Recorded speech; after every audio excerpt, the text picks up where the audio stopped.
Bismillahirrahmanirrahim. Assalamualaikum warahmatullahi wabarakatuh. Innal hamdalillah nahmaduhu wa nasta'inuhu wa nastaghfiruhu wa natubu ilaih wa na'udzu billahi min syururi anfusina wa sayyiati a'malina. May yahdillah fala mudhillalah wa may yudlil fala hadiyalah. Asyhadu an la ilaha illallah wa asyhadu anna Muhammadan abduhu wa rasuluh alladzi la nabiyya ba'dah. Amma ba'd. Faqala Allah ta'ala fil Qur'anil Karim, a'udzu billahi minasy syaithanir rajim. Wa allaw istaqamu 'ala tariqati la asqainahum ma'an ghadaqa. Shadaqallahul adzim. Para pengurus Masjid Jami Al-Muhajirin yang saya hormati, para asatidah, tokoh masyarakat, hadirin wal hadirat rahimakumullah.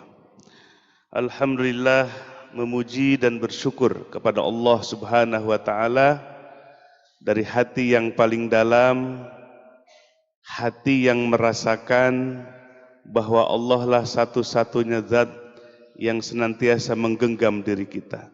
Allah yang senantiasa menggenggam seluruh urusan makhluk-makhluknya di langit maupun di bumi. Di malam ini kita semua telah digerakkan hati kita dan Allah mudahkan langkah-langkah kita menuju rumah Allah Subhanahu wa taala. Bapak Ibu sekalian, bahagia dipanggil oleh Allah. Bahagia mana dipanggil presiden ke istana dengan dipanggil Allah ke rumahnya?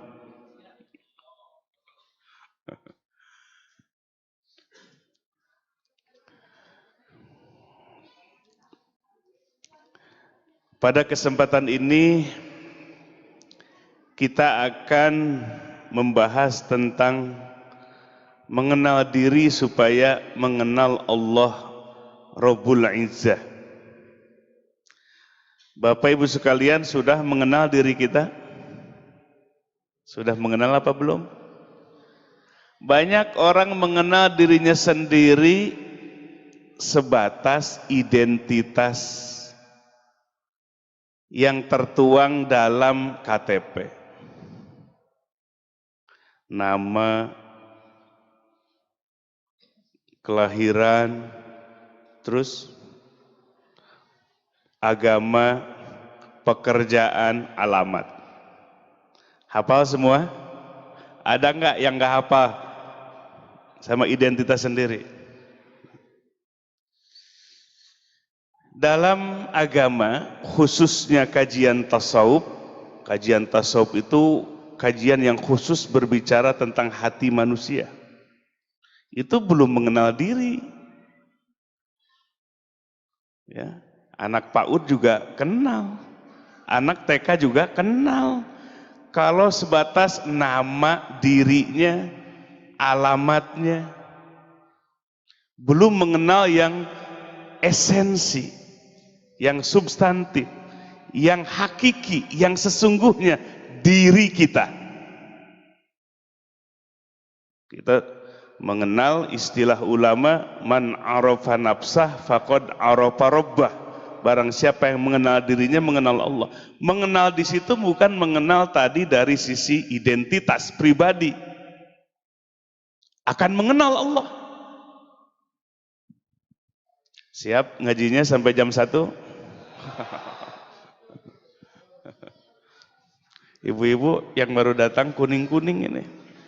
Dari mana ini kuning-kuning? Parongpong, alhamdulillah. Ya, disampaikan oleh Allah. Jauh dekat. Ya, kalau hatinya dipanggil oleh Allah, digerakkan oleh Allah, jadi dekat. Siap mengenal diri? Siap mengenal diri? Yuk kita kenali diri kita sendiri.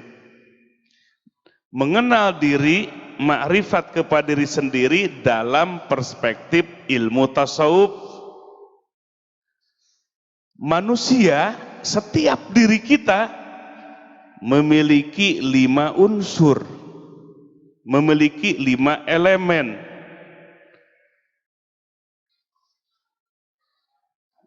Ada 5. Jadi kita bongkar diri kita sendiri. Siap kita bongkar diri kita sendiri? Ya, kalau HP kita nggak nyambung-nyambung, halo nggak nyambung, kira-kira ada apa dengan HP kita? Ya, ada kerusakan.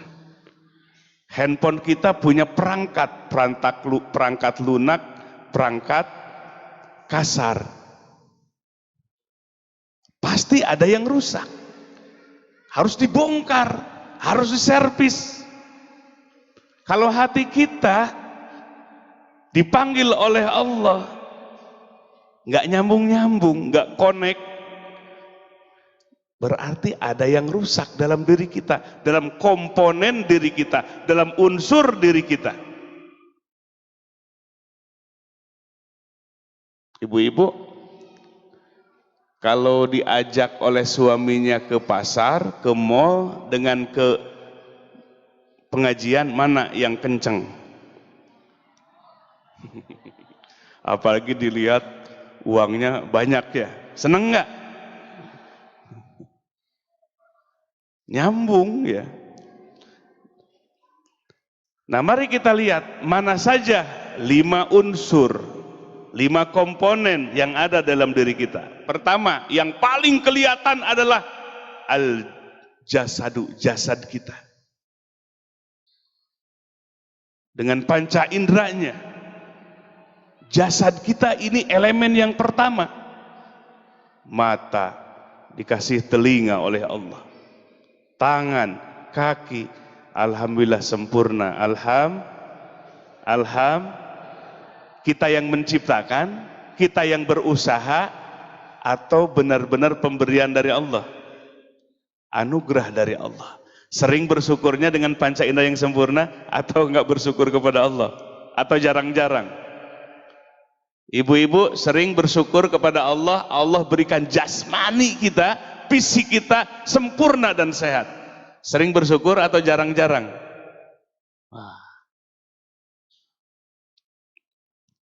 Ini elemen yang pertama, jasmani. Dari mana Allah ciptakan? Minha khalaqnakum wa fiha nu'idukum wa minha nukhrijukum taratan ukhra. Jasad kita ini dari tanah.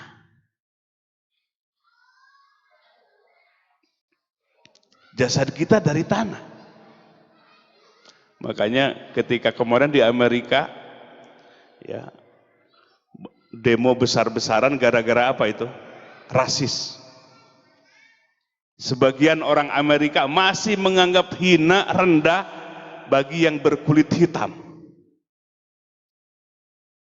Rasulullah Shallallahu Alaihi Wasallam 12 abad yang lalu, yang terkenal dengan khutbah wada'nya dalam Hajjatul Wada', dalam haji perpisahan, beliau menyampaikan khutbah. Innallaha qad adhaba ankum, sesungguhnya Allah telah membersihkan dari kalian, membuang dari kalian aibatal jahiliyah, aib keburukan masa jahiliyah, wa ta'adzumaha bil ajdad, dan Allah telah menghilangkan rasa bangga dengan nenek moyang. An-nasu li Adam, manusia itu berasal dari Adam. Wa Adamu min turab, dan Adam itu diciptakan fisiknya, jasmaninya dari tanah. Wala fadla li arabiyyin ala ajamin, Tidak ada keunggulan bagi orang Arab mengalahkan selain Arab. Wala aswada walali aswada ala ahmara illa bitaqwa. Tiada keunggulan yang berkulit hitam mengalahkan kulit yang merah, kecuali hanya dari sisi takwanya kepada Allah, tinggi dan rendahnya manusia. Bayangkan 15 abad yang lalu, Islam membukakan mata manusia. Manusia semuanya dari Adam, keturunan Nabi semua, ini semua keturunan Nabi. Nabi siapa? Adam alaihis. Bersyukur, alhamdulillah. Semua mulia. Walaqad karramna bani Adam. Sungguh kami telah muliakan anak Adam.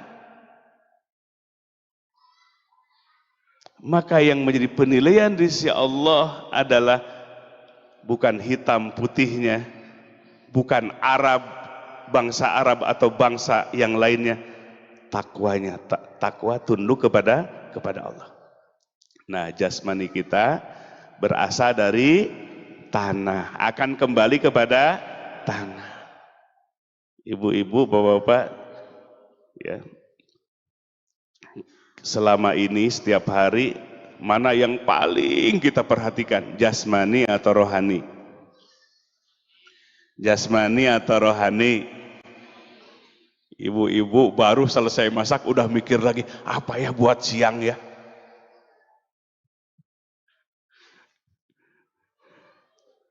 Gak imbang kalau begitu.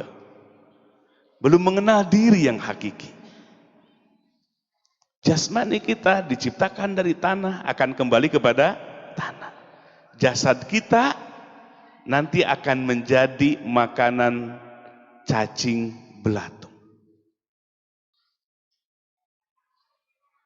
Oh, kalau begitu jangan diperhatikan. Perhatikan. Itu amanah dari Allah. Jasmani kita amanah dari Allah, jangan dicampakkan, bahkan jangan dirusak. Wala tulqu bi aidikum ila tahluka. Jangan jerumuskan, jangan rusak diri kalian dengan tangan kalian sendiri. Sehingga Al-Quran, sunnah Rasulullah SAW harus memperhatikan aspek jasmani ini. Makan, minum yang halal, yang thayyib, jangan yang merusak. Kenapa? Amanah dari Allah. Jangan sampai ada orang, ini fisik saya, jasmani saya, mau dirusak gimana saya? Mau makan minum narkoba gimana saya? Nah, ini yang nggak paham, nggak mengenal diri. Jasad kita amanah dari Allah, mata amanah dari Allah, telinga amanah dari Allah, tangan kaki amanah dari Allah. Maka jaga oleh kita, jasmani kita harus sehat, jasmani kita harus kuat. Nah, ini adalah bagian dari unsur, bagian dari elemen diri kita. Bapak Ibu sekalian, kalau sehat, ngajinya kenceng nggak? Sholatnya tegak nggak? Tahajudnya semangat nggak? Coba kalau fisiknya sakit. Perlu kita, fisik kita rawat, jaga. Amanah dari Allah. Yang pertama. Yang kedua, dalam pandangan atau istilah ilmu tasawuf, unsur kedua dari manusia adalah ruh.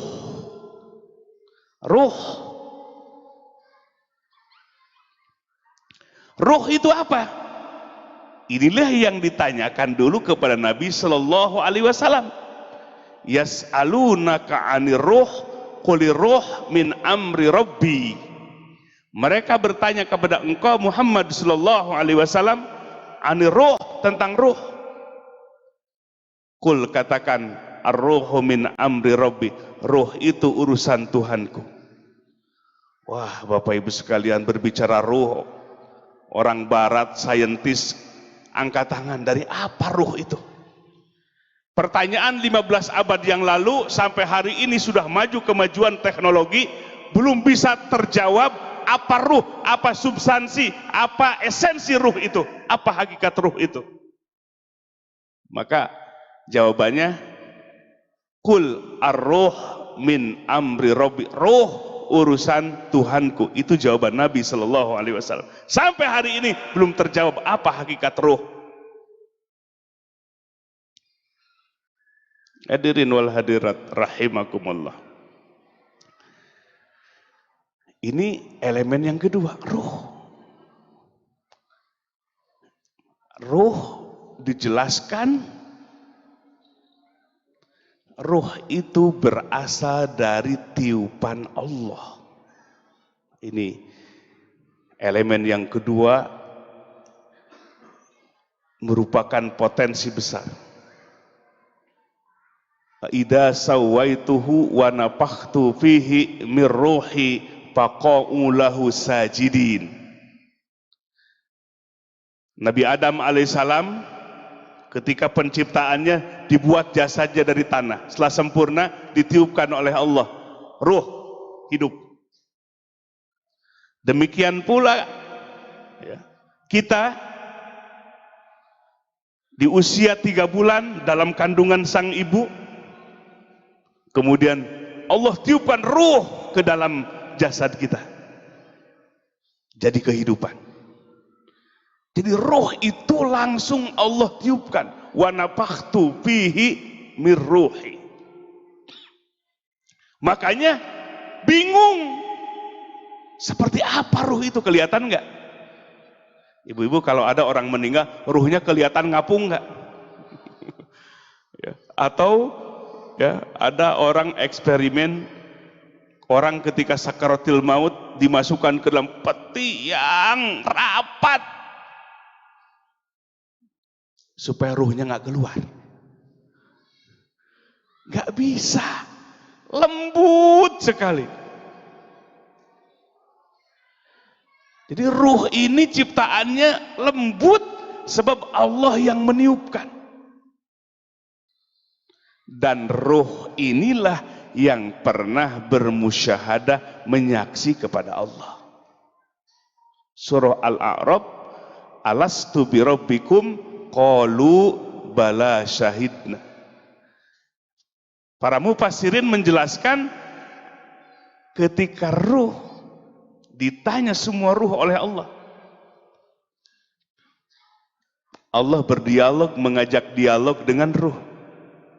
Alastu birabbikum, bukankah aku ini Tuhan kalian, pencipta kalian? Qalu, menjawab semua ruh termasuk kita, di antaranya ruh kita. Bala, tentu, benar, iya, syahidna, kami bersaksi engkau penciptaku, engkau Tuhanku, engkau Robku. Tanpa terkecuali semua ruh manusia yang ditiupkan oleh Allah pernah bersaksi bahwa Allah adalah sebagai sang pencipta, Allah adalah sebagai Tuhan, Allah adalah sebagai Rob. Ini ruh manusia. Lalu yang ketiga adalah al-qalbu. Al-qalbu terjemahkan dengan hati. Apa hati itu? Fungsinya adalah tempat berlabuhnya cahaya Allah. Qalbu, tempat berlabuhnya cahaya Allah. Apa cahaya Allah itu? Petunjuk. Jadi petunjuk Allah, cahaya Allah masuk ke dalam hati. Nabi SAW bersabda, "Idza dakhala nur fi qalbil mu'min in pasahawan syarah." Apabila cahaya Allah masuk ke dalam hati, in pasahawan syarah, maka hati itu akan riang gembira, akan berjiwa besar. Lapang dada, nggak sempit dada. Pingin lapang dada, sempit dada. Bukan dada yang ini, yang dalemannya. Coba kalau sempit dada, walaupun uang banyak, perusahaan punya, ngerasa paling apa? Susah. Tapi kalau lapang dada, walaupun rezeki kita pas-pasan, mau rezeki kita pas-pasan? Mau nggak? Mau bikin rumah pas ada, beli motor pas ada walaupun nyicil, berangkat umroh pas ada, mau rezeki yang pas-pasan? Hati kalau sudah datang cahaya Allah tenang, lapang dada, berjiwa besar, tidak mudah marah, tidak mudah menyalahkan orang lain ketika dapat musibah, tidak mudah gondok, tidak mudah nyalahin orang, dongkol gitu. Kenapa? Dadanya, hatinya disinari oleh cahaya Allah. Walaupun sekarang ekonomi terasa, ya, banyak gelombang PHK. Kalau dadanya, hatinya disinari oleh cahaya Allah, tenang.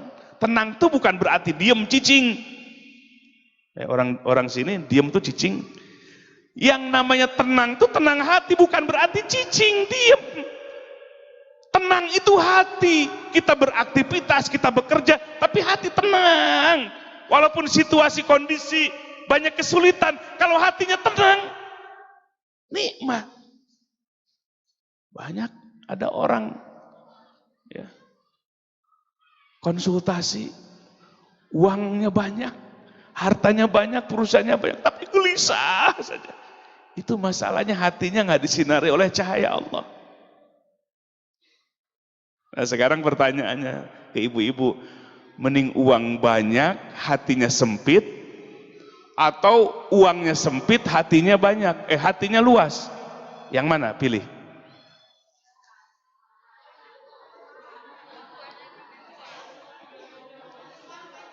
Cuma dua pertanyaannya, pilihannya kok ada yang lain ini. Pilih, mending uang banyak tapi hatinya sempit, atau uangnya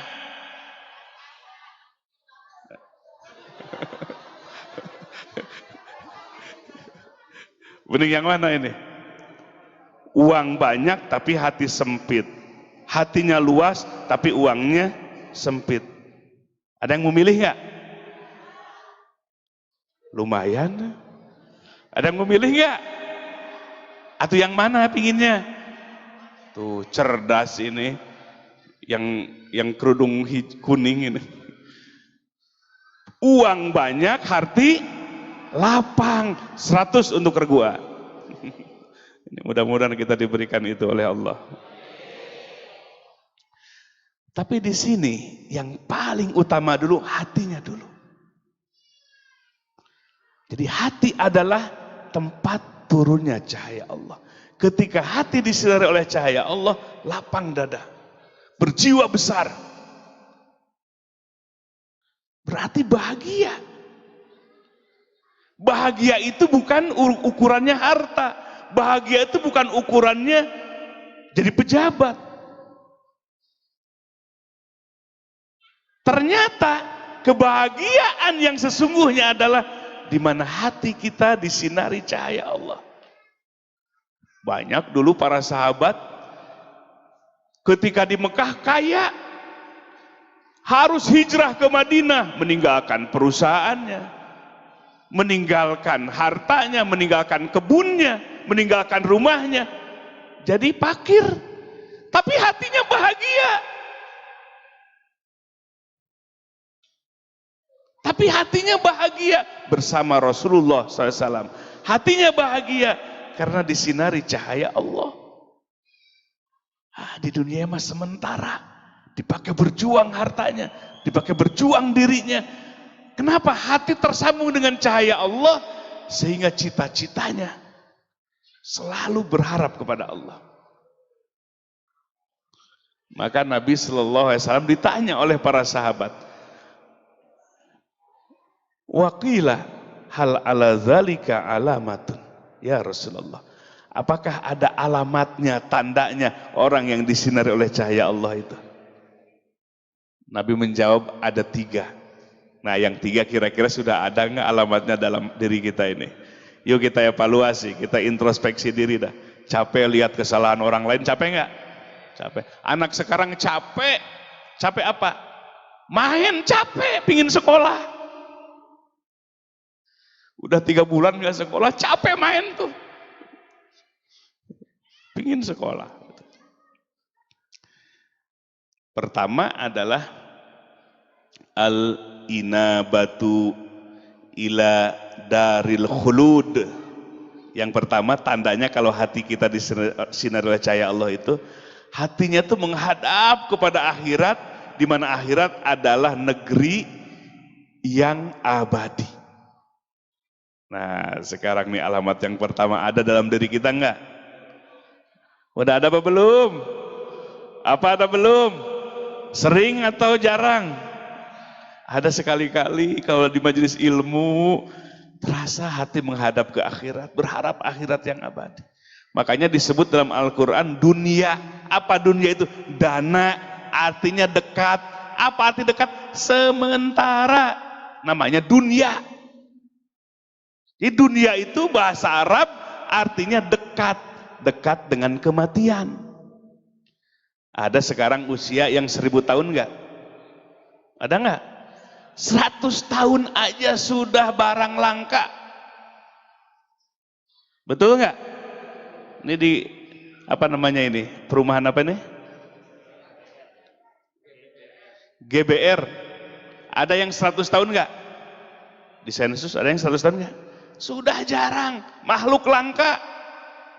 Itu pun kesehatannya sudah sangat menurun sekali. Beda di zaman Nabi Nuh aja dakwahnya 150 tahun. Nah, dunia dekat, artinya sementara. Ada saatnya datang, ada saatnya pulang. Ayo Bapak Ibu sekalian, siapa yang sudah siap untuk pulang ke akhirat? Tuh kan? Nggak ada satupun yang angkat tangan. Cung, saya yang pingin duluan. Kata yang muda tuh yang tua duluan katanya. Sekarang ini betah nggak di dunia nih? Bapak-bapak betah nggak? Betah nggak? Bener betah ini. Alhamdulillah betah kita di dunia. Betahnya apa ini? Ibadah atau hanya hardolin ini? Ibadah atau hardolin ini? Mudah-mudahan ibadah semua. Amin ya robbal. Nah, tanda sabda Nabi orang yang disinari oleh cahaya Allah, maka hatinya selalu menghadap ke akhirat. Artinya akhirat dijadikan cita-cita. Akhirat oriented, berorientasi akhirat. Berorientasi akhirat itu bukan berarti nggak makan, nggak bekerja, di masjid saja, pegang tasbih saja, baca Quran saja. Bukan seperti itu. Agama kita agama yang sempurna. Anidom asyamil, agama kita sistemnya sempurna.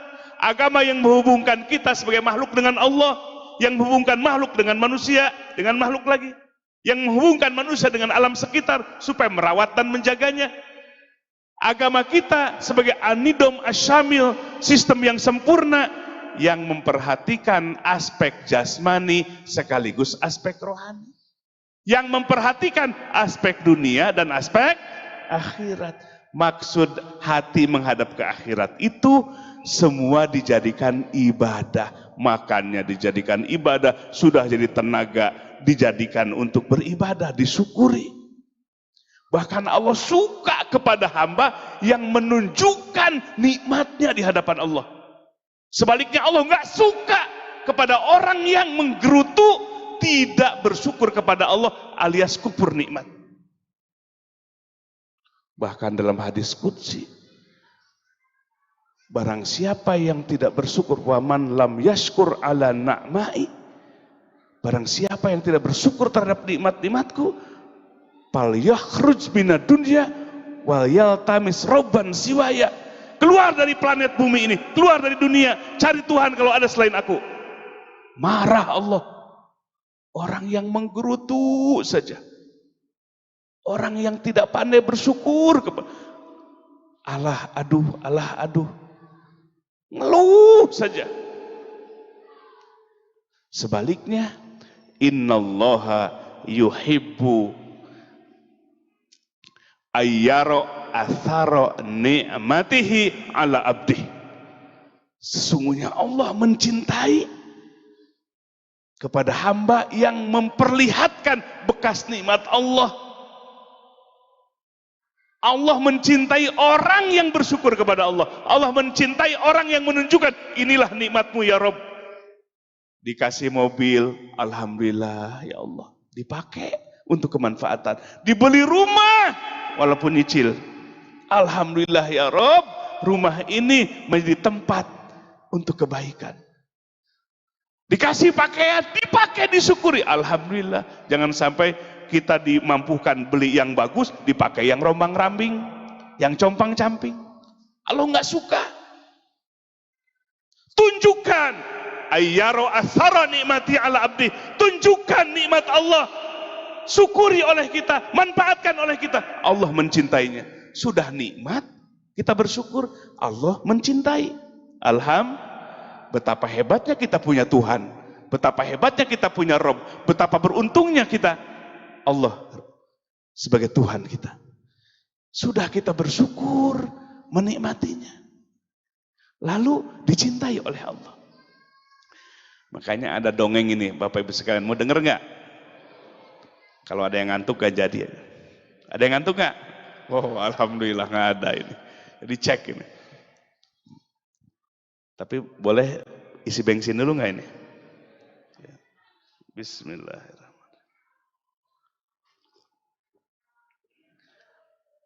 Dikisahkan ada seorang ulama Rabbani. Ulama Rabbani itu ulama benar-benar ulama. Ya, beliau seorang mursyid yang hakiki, yang sungguhan. Namanya adalah Syekh Abul Hasan As-Sadzili radhiyallahu an. Siapa namanya? Bapak-bapak? Siapanya ibu-ibu? Oh, harus kenal dengan para ulama. Ini mah kenal selebritis. Gimana? Kenali. Walaupun sudah terpisah hidupnya beberapa abad yang lalu. Maka ketika dikisahkan turun keberkahan dari Allah. Ketika disebut para nabi, para wali Allah, para ulama Rabbani, turun rahmat Allah ke dalam hati, ke dalam keluarga. Pengen punya anak soleh? Sebut, ceritakan, puji, hormati, ikuti para nabi, para wali-wali Allah, para ulama Rabbani. Maka akan turun rahmat Allah, turun ampunan Allah. Nah, Syekh Abul Hasan As-Sadzili radhiyallahu an, beliau sebagai mursyid tarekat Sadziliyah. Beliau kalau berpakaian rapih, bahkan suka pakai yang bagus. Kalau berkendaraan pakai yang bagus. Konon kabarnya di Mesir ada kendaraan yang mewah sekali. Tapi di zaman itu belum ada Mercy, yang ada kuda. Kuda ada yang mahal sampai Raja Mesir ketika itu nggak kebeli. Saking mahalnya. Tapi seorang ulama Rabbani yang bernama Syekh Abul Hasan As-Sadzili radhiyallahu an mampu membelinya, dibeli.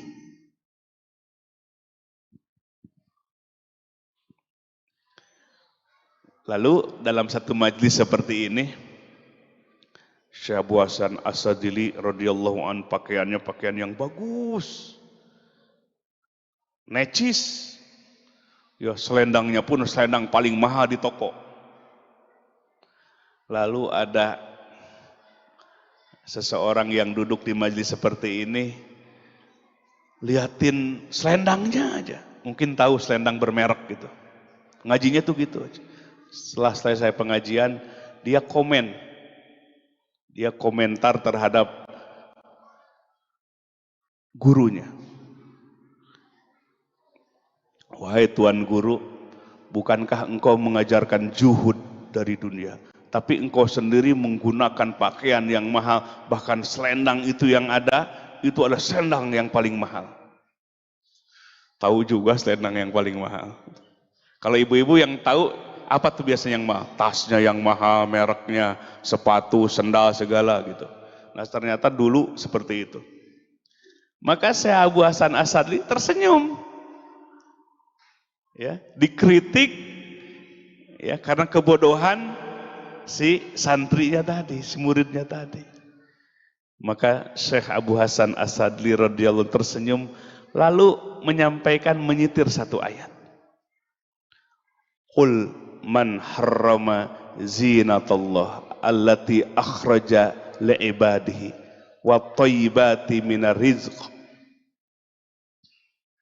Bukankah Allah berfirman, qul katakan, man siapa, harrama yang mengharamkan, zinatullah perhiasan Allah, allati akhraja li'ibadihi di mana Allah telah mengeluarkannya, sengaja Allah keluarkan perhiasan itu bagi hamba-hambanya, wa thayyibati minar rizq, termasuk Allah yang telah mengeluarkan makanan yang thayyibat, yang baik-baik, yang bergizi, yang sehat untuk hamba-hambanya. Perhiasan, pakaian adalah perhiasan. Maka ketika masuk ke masjid, khudu zinatakum inda kulli masjid. Pakailah pakaian, maksud perhiasan, pakaian yang baik, inda kulli masjid, ketika masuk ke dalam masjid. Allah suka yang indah, Allah suka yang bersih, Allah suka yang rapi, Allah suka yang thayyib, yang baik. Maka si santri itu malu. Jadi beliau Syekh Abu Hasan Asadili radhiyallahu an bukan pamer, tergantung hatinya. Ya. Tergantung hatinya, pamer, sombong, tergantung hatinya. Kalau orang hatinya baik, justru bersyukur kepada Allah, ingin menampakkan kehadapan Allah atas nikmat yang Allah berikan kepada kita. Allah suka, Allah mencintainya.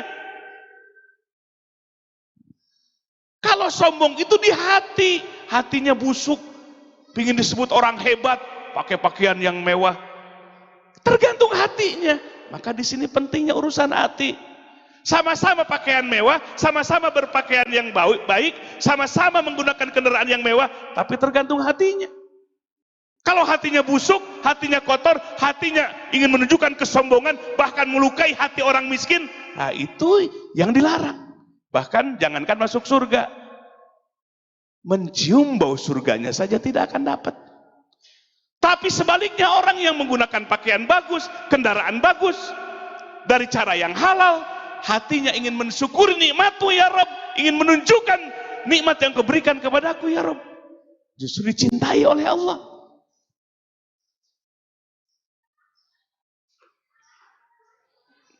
Maka yang rugi Bapak Ibu sekalian, sudah urusan dunianya belangsak, hatinya kotor. Coba seperti Syekh Abu Hasan Asadili radhiyallahu anhu. Dia seorang ulama robani, seorang mursyid hakiki, perusahaannya banyak, peternakannya banyak. Dia rajin menunjukkan kepada umat, memberikan contoh kepada umat. Islam itu memperhatikan aspek dunia dan akhirat. Memperhatikan aspek ekonomi, memperhatikan aspek akhirat. Beliau menjadi tauladan, menjadi contoh. Allah mencintai hamba yang menunjukkan nikmatnya. Mudah-mudahan Allah datangkan nikmat yang barokah bagi kita dan hati kita pandai bersyukur kepadanya. Di dunia hasanah wa fil akhirati hasanah, bukankah itu? Di dunia pingin dapat kebaikan hasanah, di akhirat pingin dapat kebaikan pula. Tadi baru berapa ini tanda hati disinari cahaya Allah itu? Baru berapa? Ditulis gak? Alhamdulillah. Oh, catat. Ya takut kabur lagi. Tak kau di sini aja takut lupa nanti. Yang pertama apa, Bapak Ibu? Tanda hati yang disinari cahaya Allah. Hatinya menghadap, mencita-citakan akhirat yang abadi, tapi yang dimaksud bukan berarti meninggalkan urusan dunia. Bahkan bahkan urusan dunianya jadi akhirat, bekerjanya jadi akhirat. Seorang suami yang keluar dari rumah ingin mencari karunia-Mu ya Rabb, karena Allah perintahkan, wabtagu min fadlillah, carilah karunia Allah. Keluar dari rumah, keluar keringat, berpanas-panasan, satu keringatnya kalau melangkahnya karena Engkau ya Allah, karena mencari karunia-Mu ya Allah, itu keringat yang menetes Allah jadikan malaikat. Malaikat itu memohonkan ampun bagi orang itu.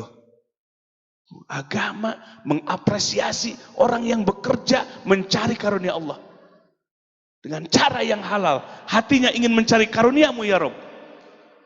Keringatnya, panas-panasannya, panting tulang peras keringatnya dihargai. Malaikat kemudian memohonkan ampun. Dijabah nggak kalau doanya malaikat? Dijabah oleh Allah. Rizkinya dapat, ampunannya dapat. Itulah ajaran Islam. Jadi semangat bekerja itu bukan sebatas nyari receh, bukan hanya sekadar mencari profit, keuntungan, tapi hati mencari karunia-Mu ya Rabb. Itu yang dimaksud hatinya menghadap ke akhirat. Jadi dunianya diurus untuk akhiratnya. Jadikan dunia ini dunia majru'atul akhirah, sabda Nabi. Dunianya dijadikan ladang untuk akhirat. Ya, ibu-ibu ngurus anak capek enggak? Apalagi setengah losin. Tapi coba kita berpikir 20-30 tahun yang lalu. Dulu orang tua dulu ini punya anak setengah losin. Ya. Mau masak harus pakai kayu bakar. Kayu bakarnya basah, ditiup-tiup ya sampai batuk-batuk. Kalau zaman sekarang gimana, Bu? Cetrek, nanti mateng apa sendiri? Mati sendiri. Nyuci dulu ke sungai, digembol, dibawa. Sekarang sup, pijit. Banyak bersyukurnya enggak? Banyak bersyukurnya enggak? Orang tua dulu yang susah nyari makanan buat anak, yang sekarang susah nyuapin anak.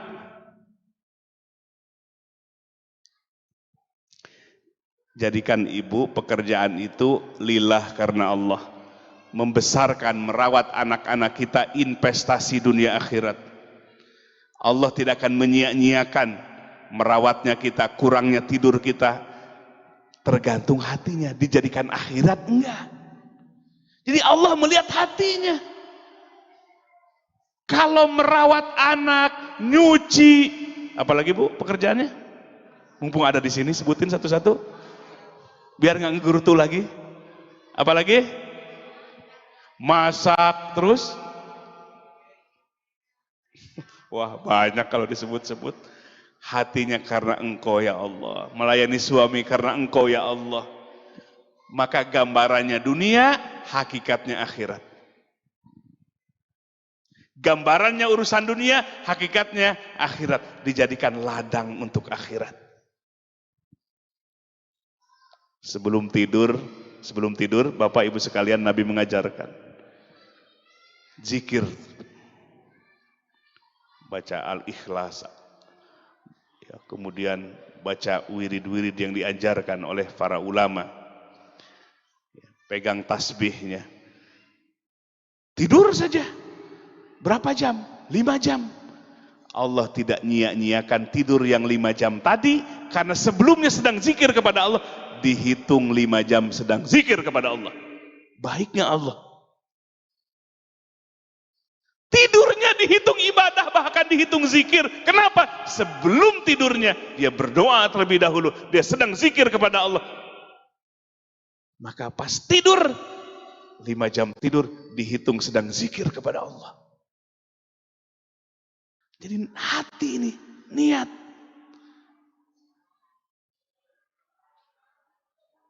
Termasuk gambarannya seperti akhirat, seperti sholat, seperti sodakoh, tapi hatinya tidak karena Allah. Gambarannya, casingnya seperti akhirat, tapi ternyata di hadapan Allah hakikatnya dunia. Sodakohnya biar nunjukin, oh saya orang kaya, saya orang soleh. Ikhlas tidak? Tidak, ria. Maka gambarannya seperti akhirat, gambarannya seperti ibadah, tapi hakikatnya di hadapan Allah dia dunia.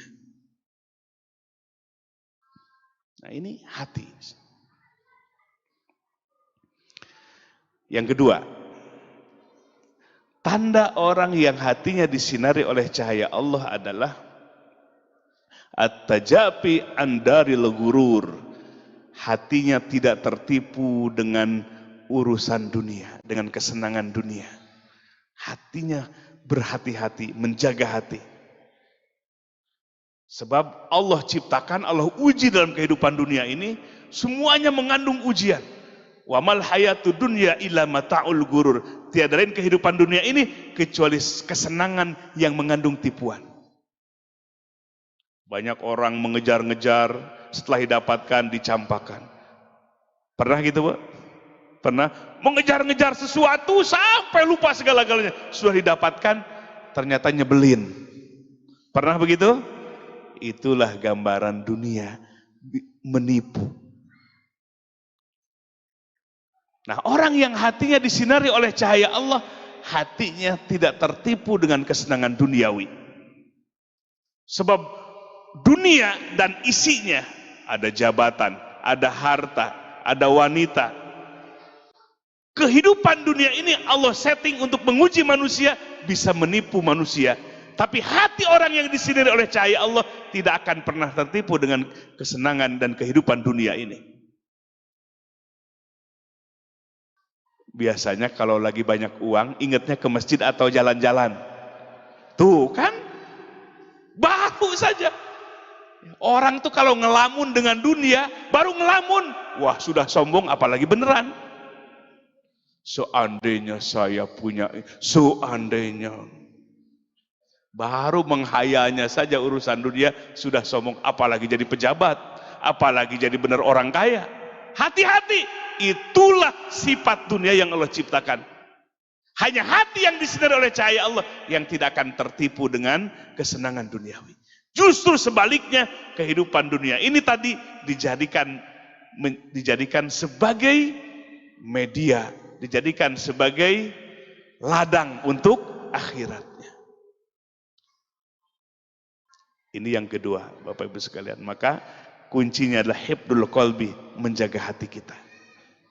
Lalu yang ketiga, yang terakhir, alamat tanda orang yang hatinya disinari oleh cahaya Allah Subhanahu wa taala adalah al-isti'dadu lil mauti qabla nuzuliha. Hatinya selalu mempersiapkan diri akan kematian sebelum kematian itu menghampirinya. Kematian adalah kepastian. Semua pasti akan mati? Pasti akan mati? Ya, kan ada lagunya katanya. Raja-raja mati.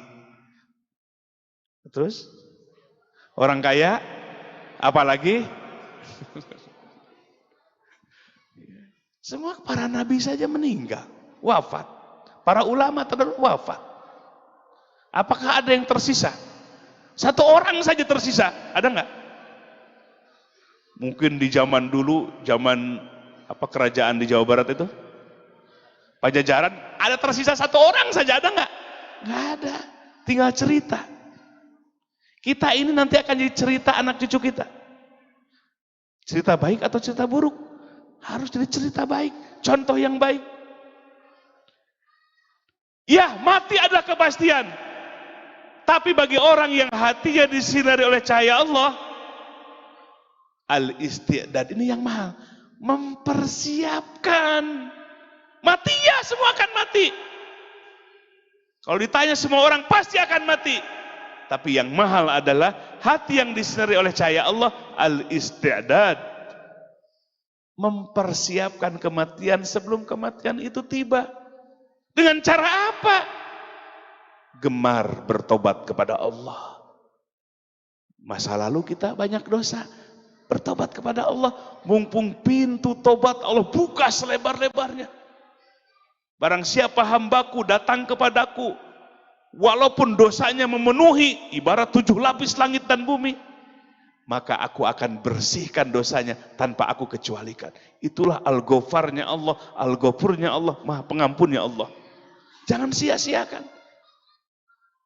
Bahkan ampunan ini khusus bagi orang yang beriman. Yang dipanggil untuk taubat itu hanya orang yang beriman.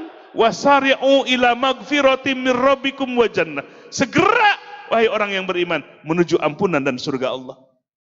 Innallaha yuhibbut tawwabin wa yuhibbul mutatahhirin.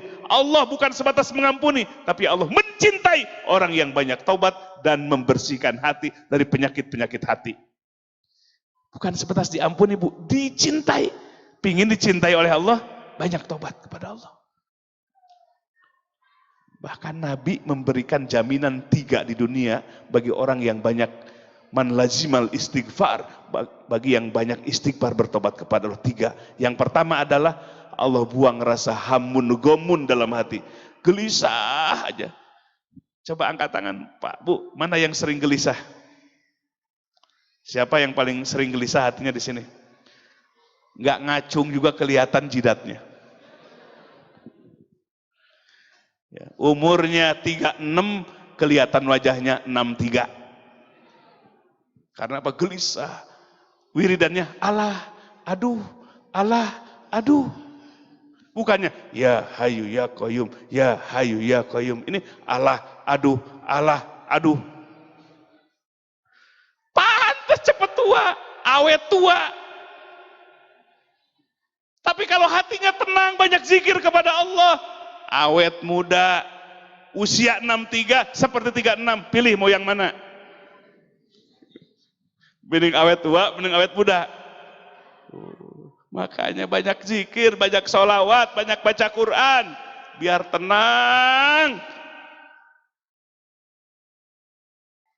Itu resep agama, resep agama. Barokah diturunkan oleh, solusi datangkan oleh Allah. Jadi pertama, man lazimal istighfar. Barang siapa yang istiqomah istighfarnya, istighfar diucapkan, hatinya mengingat dosa-dosa, mengakui dosa-dosa di masa lalu. Kemudian tidak akan mengulang kembali, tumbuh rasa khauf, takut kepada Allah. Ketika kita berbuat dosa, jatuh martabat kita di hadapan Allah. Banyak orang yang takut martabatnya jatuh di hadapan manusia, tapi tidak takut martabatnya jatuh di hadapan Allah. Kalau aib kita tersingkap di mata manusia, terasa jatuh martabat kita. Tapi ketika kita berdosa, padahal jatuh martabat kita di hadapan Allah, membuat Allah murka. Tapi kita biasa-biasa saja. Nauzubillahi min dzalik. Yang kedua, orang yang banyak istighfar itu memperbaiki diri terus. Ya. Maka Allah ganti problemnya. Ya, problem. Semua punya problem? Punya semua. Allah datangkan makhraja, jalan keluar, solusi dari Allah. Ya, kita lagi bingung dengan problem, datang solusi, seneng nggak? Alhamdulillah. Lagi bingung, datang solusi, alhamdulillah. Pingin begitu? Banyak istighfar, banyak perbaiki diri. Sebab problem itu sesungguhnya adalah penjelmaan dari dosa kita di masa lalu. Rasa gelisah dalam hati, hakikatnya adalah penjelmaan dari dosa kita di masa lalu. Yang ketiga ini, yang ketiga, barang siapa yang istiqomah taubat kepada Allah, wa razaqahu min haitsu la yahtasib. Allah datangkan rezeki di luar perhitungan kita. Gaji kita misalnya cuma 3 juta. Itu gaji yang kita usahakan. Dengan berkah istighfar, memperbaiki diri, maka Allah datangkan dari jalan yang lain, karena Allah mudah mendatangkan rezeki dengan segala cara. Bagi kita membingung datangnya rezeki, hanya taunya dari ini, hanya taunya dari datang ke mana? Ke kantor. Taunya hanya datang ke pasar dengan apa? Dengan dagang. Hanya itu yang kita tahu cara mendapatkan rezeki.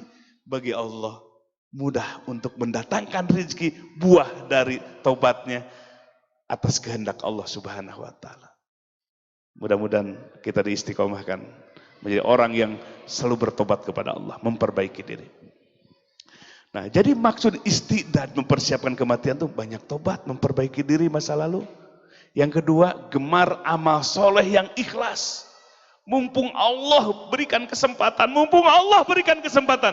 Sebab detik-detik kehidupan dunia inilah yang akan menentukan nasib kita selama-lamanya. Nasib kita ketika sakaratil maut, nasib kita ketika di alam kubur, nasib kita ketika dibangkitkan dari kubur menuju mahsyar, nasib kita nanti di depan pengadilan Allah. Semua nasib itu adalah tertumpu, tergantung dari kehidupan dunia yang sementara ini. Bapak Ibu sekalian, kalau kita diberi musibah paling juga berapa tahun, berapa bulan. Kita dikasih sakit paling berapa hari. Diberikan kesulitan paling juga beberapa saat. Tataplah akhirat yang abadi. Di sana tidak ada kematian lagi. Tumbuhkan semangat. Allah telah persiapkan kenikmatan yang sempurna sekaligus abadi di surganya Allah Subhanahu wa taala. Persiapan ini. Jangan nunggu nanti tuaan dikit. Emangnya umur kita sudah tahu? Mana nih yang muda-muda tuh? Yang muda-muda jangan berpikir mati kita tua. Siapa yang menjamin? Jangankan 10 tahun yang akan datang. Nanti jam 12 malam apa yang akan terjadi kepada diri kita tahu nggak? Allah rahasiakan. Betapa kita tidak berdaya. Jangan merasa aman karena hidup ini bukan milik kita. Hidup ini adalah amanah dari Allah. Mata kita amanah dari Allah.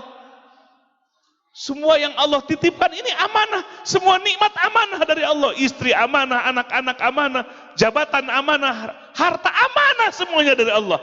Dan semua amanah itu akan dituntut pertanggungjawabannya. Kullu nafsim bima kasabat rohina. Setiap diri akan menanggung apa yang pernah diperbuatnya ketika di dunia ini.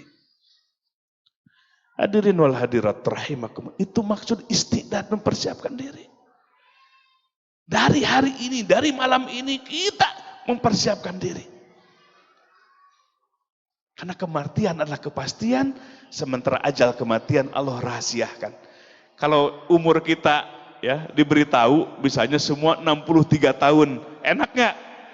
Sekarang mah dah ya misalnya yang baru 30 tahun, sekarang mah bangor nggak apa-apalah. Bangor apa? Nanti kan 63 meninggalnya. Nanti taubat. Allah rahasiakan ini. Ada yang ajal kematiannya bahkan belum lahir sudah meninggal, belum lahir masih dalam kandungan ibunya. Ada yang baru lahir. Maka persiapkan kematian sebelum ajal kematian tiba. Selesai. Alamat orang yang disinari oleh cahaya, tinggal introspeksi diri. Sudah ada 3 alamat. Ibu-ibu sudah ada 3 alamat tadi dalam diri kita belum? Berarti cahaya Allah belum datang. Atau cahaya Allahnya nggak permanen, keluar lagi. Ya, mudah-mudahan cahaya Allah senantiasa menyinari hati kita. Sehingga 3 alamat itu semuanya ada dalam diri kita. Indah hidup ini. Kapanpun, dimanapun Allah panggil, siap. Itu fatamannawul mauta qul in kuntum shadiqin. Sampai kapan saja meninggal, wafat, hatinya siap. Karena hatinya imannya siddiq, membenarkan. Nah, kembali kepada bab utamanya, baru berapa tadi unsur manusia itu?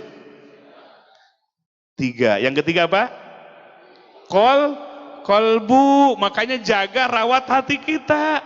Kalau tidak dirawat hati kita, cahaya Allah tidak akan mungkin. Yang paling gampang ini contohnya, Bapak Ibu sekalian. Ini apa ini? Muk apa gelas?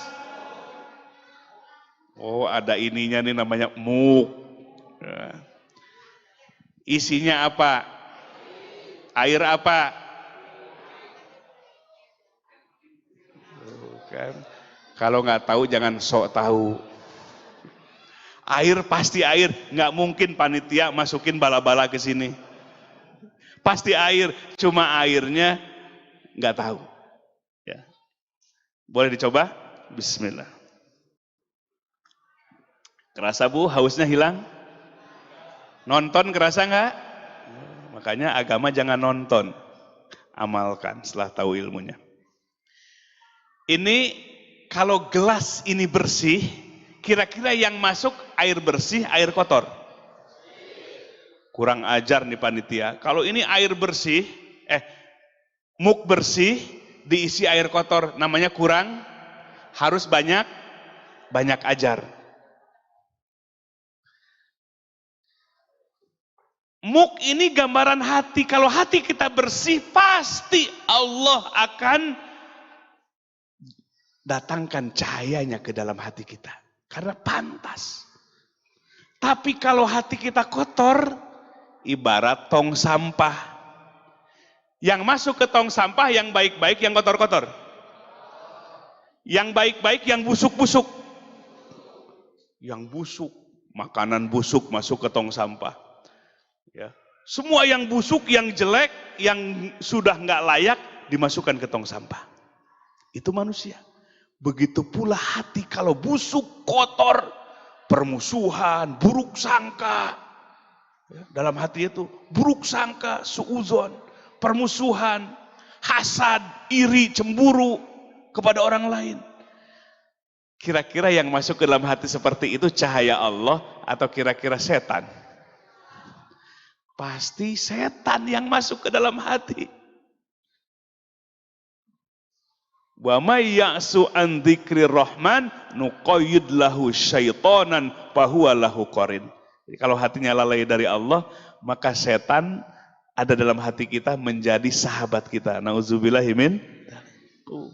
Makanya bahaya hati yang kotor itu. Ucapannya kotor, tindakannya pun kotor. Maka rawat hati.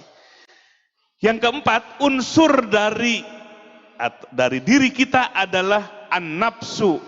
Ada nafsu atau hawa nafsu. Apa fungsinya? Hawa nafsu itulah yang menginginkan kenikmatan biologis. Nafsu makan, nafsu tidur. Itu nafsu. Namanya nafsu, ada syahwatnya. Syahwat itu artinya keinginan diri. Kebutuhan biologis datangnya dari nafsu. Kan kalau orang makan susah, nggak nafsu makan. Nggak nafsu makan, nggak nafsu tidur. Nah, nafsu ini bawaannya sifatnya adalah tidak terbatas dan tidak mau diatur. Kalau makan nggak mau diatur, hidup nggak mau diatur. Kalau ngikuti nafsu, Allah sudah ciptakan karakternya seperti itu. Apa kewajiban kita sebagai orang yang beriman? Mujahadatun nafs. Apa mujahadatun nafsi? Jihadun nafsi artinya harus dididik nafsu kita, harus diatur nafsu kita oleh agama. Kalau nafsu kita dibiarkan, maka yang akan hancur adalah diri manusia. Kalau mengikuti, Nabi menyebutnya hawan muttaba. Kalau manusia terus mengikuti hawa nafsunya, akan celaka. Betul nggak? Celaka, terus ikuti nafsu yang tidak ada batasnya, yang tidak mau diatur. Inilah kondisi sekarang. Lihat Bapak Ibu sekalian, kejahatan demi kejahatan, kriminalitas tinggi, narkoba, ya, begal, termasuk caci maki di medsos. Itu semua karena nafsu yang tidak dilatih, nafsu yang tidak diatur oleh agama. Diikuti semaunya, celaka. Nah, maka elemen yang keempat dari diri kita, hati-hati. Imam Al-Ghazali dalam kitab Minhajul Abidin, nafsu lebih berbahaya kalau tidak dilatih dan didik dibandingkan dengan setan sekalipun. Kalau setan itu di luar kita, eksternal. Tapi nafsu ada diri kita sendiri.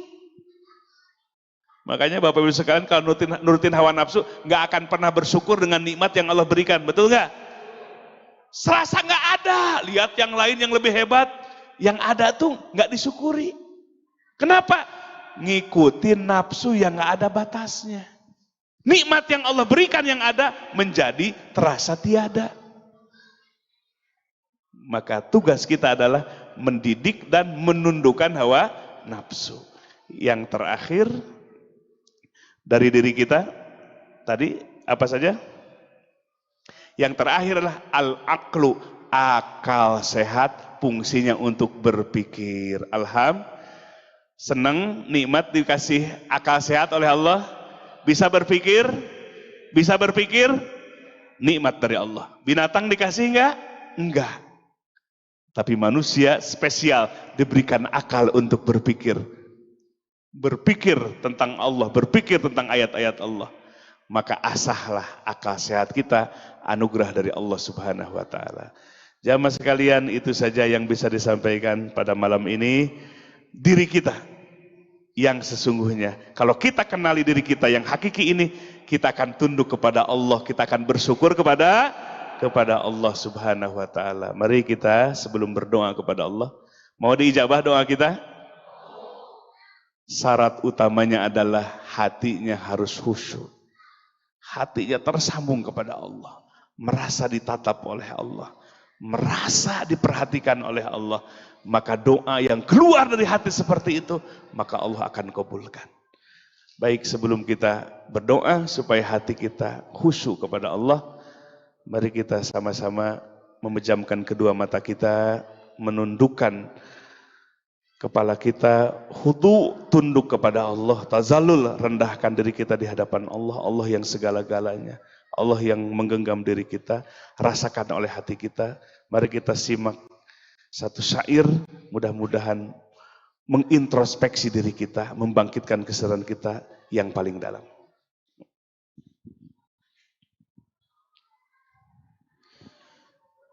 Ilahi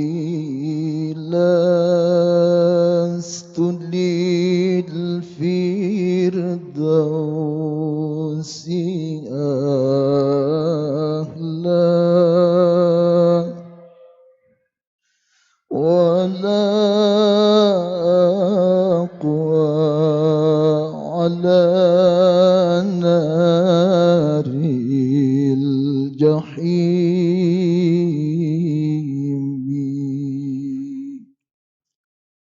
فهب لي توبة واغفر ذنوبي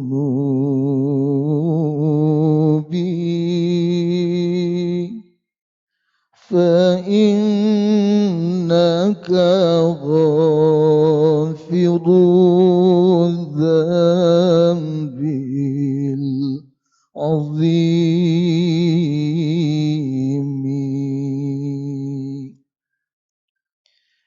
Ya Allah, aku tak layak ke syurgamu,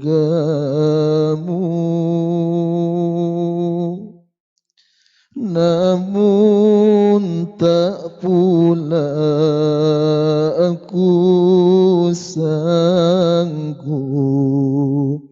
ke nerakamu.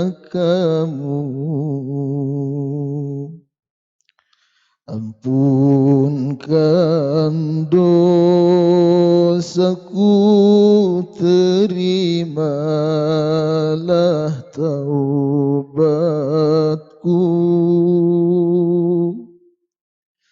Sesungguhnya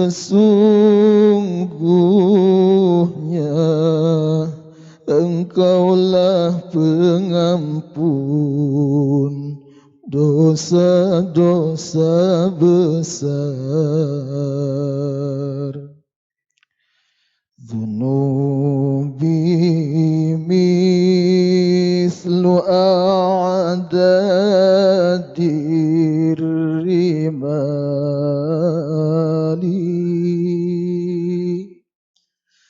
fahab li taubatan ya dzal jalali,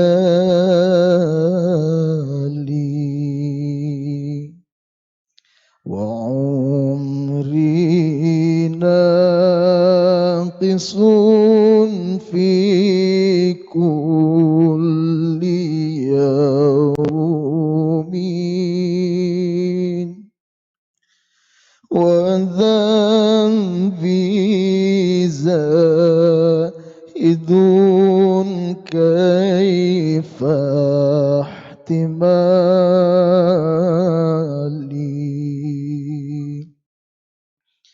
Dosa-dosaku bagaikan pepasir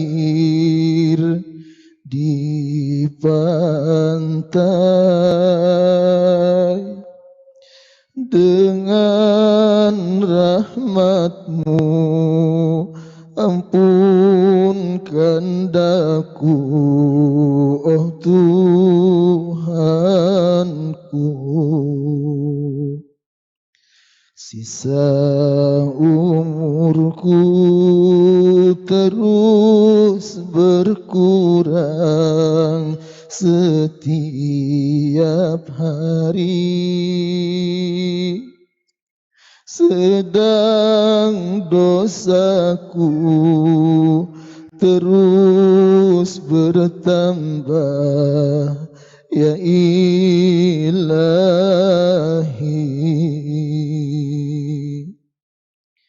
Ilahi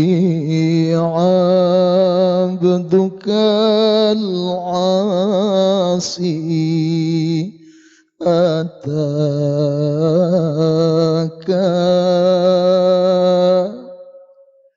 muqirran bidzunubi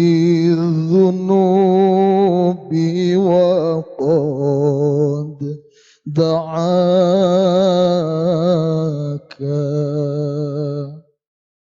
fa in taghfir fa anta lidzaka ahlun wa in tatrud faman narju siwaka. Ya Allah, hamba bersimpuh di hadapan-Mu,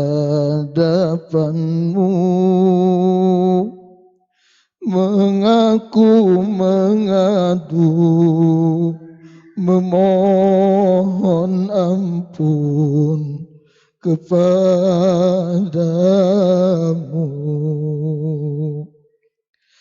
Bila Kau ampuni, hanyalah Engkau yang pengampun.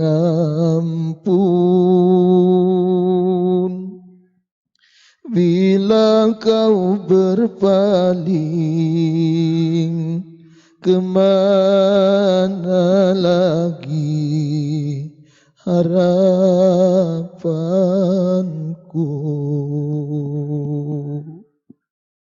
Jemaah sekalian, sekejap kehidupan dunia ini. Tadi siang, sekarang sudah malam gelap gulita. Waktu terus bergerak, tidak pernah berhenti, apalagi mundur.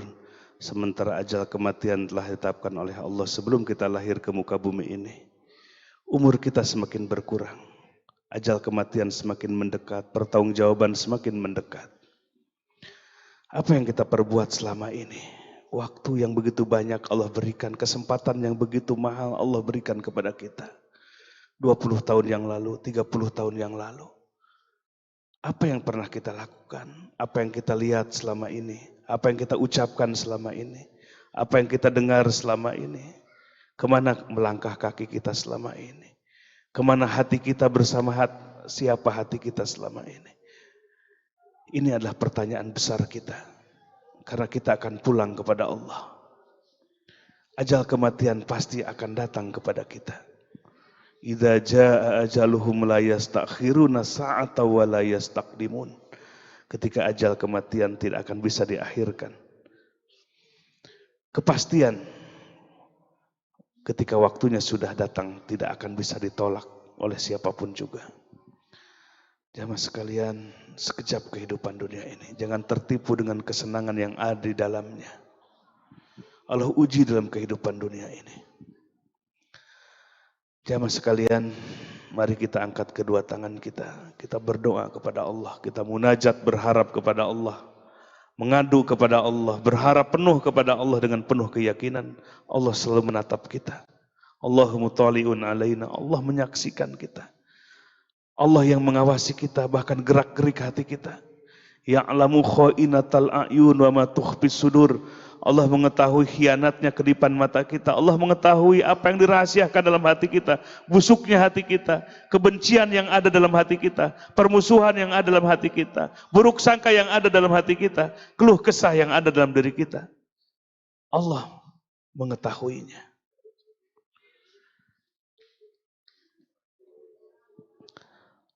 Allahumma salli ala Sayyidina wa Habibina wa Syafi'ina wa Maulana Muhammad wa sallim radhiyallahu tabaraka wa ta'ala an kulli sahabati Rasulillahi ajmain. Allahumma ighfir li ummati Sayyidina Muhammad. Allahumma arham ummata Sayyidina Muhammad. Allahumma aslih ummata Sayyidina Muhammad. Allahumma astur ummata Sayyidina Muhammad. Allahumma ajbur ummata Sayyidina Muhammad. Allahumma farrij an ummati Sayyidina Muhammadin sallallahu alaihi wasallam. Ya Rabb, ampuni dosa-dosa kami ya Rabb. Ampuni dosa-dosa orang yang beriman, yang hidup maupun yang sudah meninggal ya Rabb. Ampuni dosa seluruh dosa-dosa kami, kezaliman kami, kemaksiatan kami yang kami perbuat dari mulai balik sampai malam ini ya Rabb. Ya Rabb, kami mengakui tidak akan mampu menghitung, meyakini penuh dengan harapan ampunan-Mu lebih besar daripada besarnya dosa-dosa kami ya Rabb. Lebih besar daripada besarnya kezaliman-kezaliman yang pernah kami perbuat ya Rabb. Hati kami dari seluruh penyakit-penyakit hati. Penyakit ujub ketika beramal bangga